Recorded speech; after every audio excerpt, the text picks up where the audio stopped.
আমি জানি, I no. আমি কোনো কিছু সম্পর্কে জানি, এটা আমি আরেকজনকে বলছি। I know this, I know that, এভাবে আমরা বলতে পারি। তুমি কে? হু আর ইউ? আমি জানি তুমি কে। I know who you are. Assalamu alaikum everyone. Welcome to my channel Study Line. Today I will discuss about daily uses English sentence. So let's start. আজকে আমি রুল 51 নিয়ে কথা বলবো। এর আগের ভিডিওগুলোতে আমি 50 পর্যন্ত রুল কমপ্লিট করেছি। আপনারা চাইলে আগের ভিডিওগুলো দেখে নেবেন। তো চলুন শুরু করা যাক। ইচ্ছে অর্থে কোনো ইচ্ছে প্রকাশ করছি, লাইক আমি কোথাও যেতে চাই, আমি তার সাথে দেখা করতে চাই, এমন টাইপের কথা বলতে হলে আমরা ইংলিশে ইউজ করব আই উড লাইক। আমরা ইংলিশে কি ইউজ করব? I would like. আমি যেতে চাই, I would like to go. আমি তার সাথে দেখা করতে চাই, I would like to meet him. আমি আপনাকে ধন্যবাদ জানাতে চাই, I would like to thank you. আমি খেতে চাই, I would like to eat. আমি নিজেকে ব্যাখ্যা করতে চাই, I would like to explain myself. আমি একজন শিক্ষক হতে চাই, I would like to become a teacher. আমরা কিন্তু এখানে ভার্বগুলো প্রেজেন্ট ফর্মে রাখবো। আই উড লাইক টু এর পরে ভার্বটা অবশ্যই প্রেজেন্ট ফর্ম হবে। লাইক এখানে আমি যেতে চাই, গো ভার্বটা প্রেজেন্ট ফর্ম হয়েছে, দেখা করতে চাই, মিট প্রেজেন্ট ফর্মে হয়েছে, খেতে চাই, ইট, সব কিছু কিন্তু আমরা ভার্ব প্রেজেন্ট ফর্মে রেখেছি। আরও কিছু দেখি, আমি আপনাকে প্রায় দেখতে চাই, I would like to see you more often. I would like to see you more often, আমি আপনাকে প্রায় দেখতে চাই। আমি ম্যানেজারের সাথে দেখা করতে চাই, I would like to meet the manager. আমি টিচারের সাথে দেখা করতে চাই, I would like to meet the teacher. আমি অনুশীলন করতে চাই, I would like to practise. আমি একটি রান্নার প্রতিযোগিতায় প্রতিদ্বন্দ্বিতা করতে চাই, I would like to compete in a cooking contest. আমি সর্বশক্তিমান আল্লাহর সৃষ্টিজগৎ সম্পর্কে আরও জানতে চাই, I would like to know more about the creation of Almighty Allah.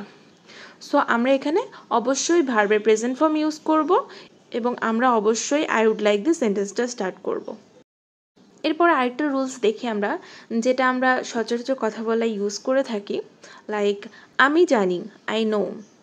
আমি কোনো কিছু সম্পর্কে জানি, এটা আমি আরেকজনকে বলছি, I know this, I know that, এভাবে আমরা বলতে পারি। তুমি কে? হু আর ইউ?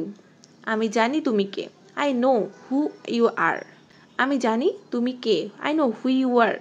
তোমার মনে কি ঘটছে আমি তা জানি, I know what's happening in your mind. তোমার মনে কি ঘটছে তা আমি জানি। আমি জানি সে কিভাবে তার জীবনে সফল হয়েছে, I know how he has been successful in his life. I know how he has been successful in his life. আমি জানি সে কিভাবে তার জীবনে সফল হয়েছে। আমি জানি সাজিক ভ্যালি কতই না সুন্দর জায়গা।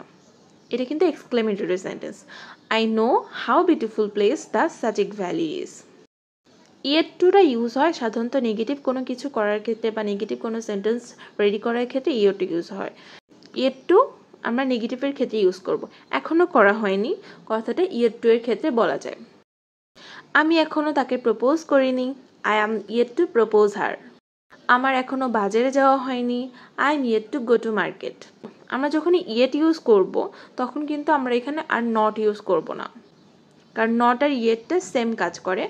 আপনারা কোনো সেন্টেন্সে যদি ইয়েট দেখেন তাহলে বুঝবেন এটা একটা নেগেটিভ সেন্টেন্স। ইউসুফ এখনও আসেনি, Yusuf is yet to come. তারা এখনও শুরু করেনি, they are yet to start.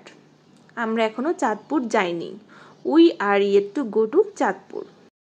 আমরা ইয়েটের জায়গায় বলতে পারি we are not to go to Chandpur, তখন কিন্তু আর ইয়েট টু ইউজ করা যাবে না। ইয়েট টু অবশ্যই নেগেটিভ সেন্টেন্সের ক্ষেত্রে ইউজ করতে হবে। সে এখনও স্কুলে আসেনি, he is yet to come school. তাহলে আমরা অবশ্যই ইয়েট টুটা ইউজ করব নেগেটিভের ক্ষেত্রে এবং ভার্বটা প্রেজেন্ট ফর্মে রাখবো। এখানে কিন্তু আমরা ভার্বগুলো প্রেজেন্ট ফর্মে রেখেছি, লাইক কাম, প্রপোজ, স্টার্ট, সব কিছু কিন্তু আমরা প্রেজেন্ট ফর্মে রেখেছি। তো আজকে আমি এই পর্যন্তই রাখবো, বাকি রুলসগুলো আমি পরে ভিডিওতে দিয়ে দেবো। সবাই ভালো থাকবেন, সুস্থ থাকবেন, ধন্যবাদ সবাইকে।